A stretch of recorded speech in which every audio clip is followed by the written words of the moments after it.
Dismayado ang ilang fact-checker sa plano ng Meta na alisin ang fact-checking o pagsusuri sa mga post sa Facebook. Depende na lang kasi ang Facebook sa mga user na maaari naman daw mamanipula ayon sa isang eksperto. May unang balita si JP Soriano. Sa Facebook na sumasagap ng mga ganap si Jigs, ke politika pa yan, showbiz o viral post. At bagamat di umano basta naniniwala, nalilito na siya kung ano ang fake at totoo.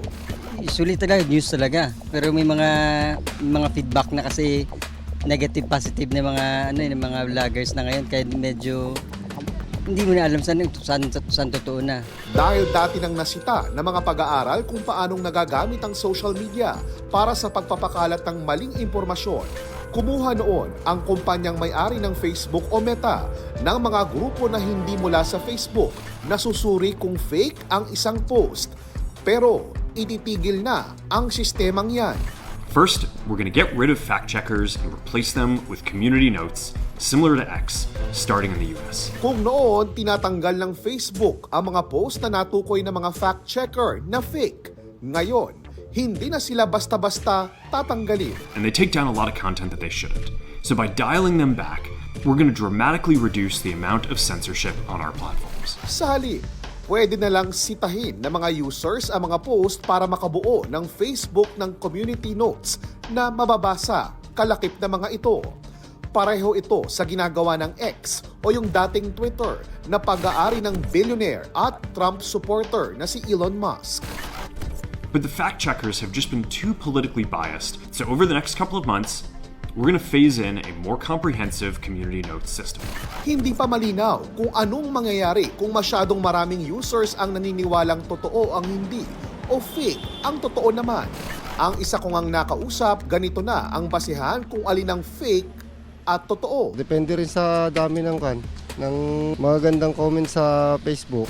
Kaya nanghihinaya ang isang global digital media professor. Epektibo para sa kanya kung fact-checker ang magsasabi kung alin ang fake imbis na umasa sa users na maaarian niyang minamanipula.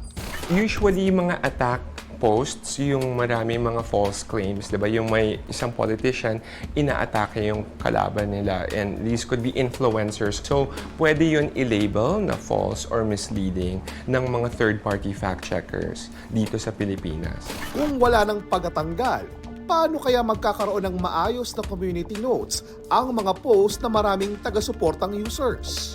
Disinformation actors and disinfo for hire actors will thrive.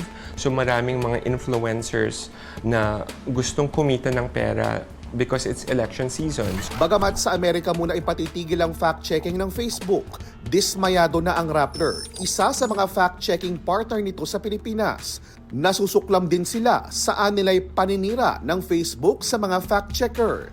Sabi pa nito, ang pagpayag na makita ang mga mapanganib na content para palabasing bahagi ng malayang pamamahayag ay mapangsamantala. At sabi nga ng nakausap kong eksperto, Mga voters yung unang talunan dito. So ang importante for voters is to have accurate information that can help them make decisions. ito ang unang balita, JP Soriano para sa GMA Integrated News. Igan, mauna ka sa mga balita, mag-subscribe na sa GMA Integrated News sa YouTube para sa iba't ibang ulat sa ating bansa.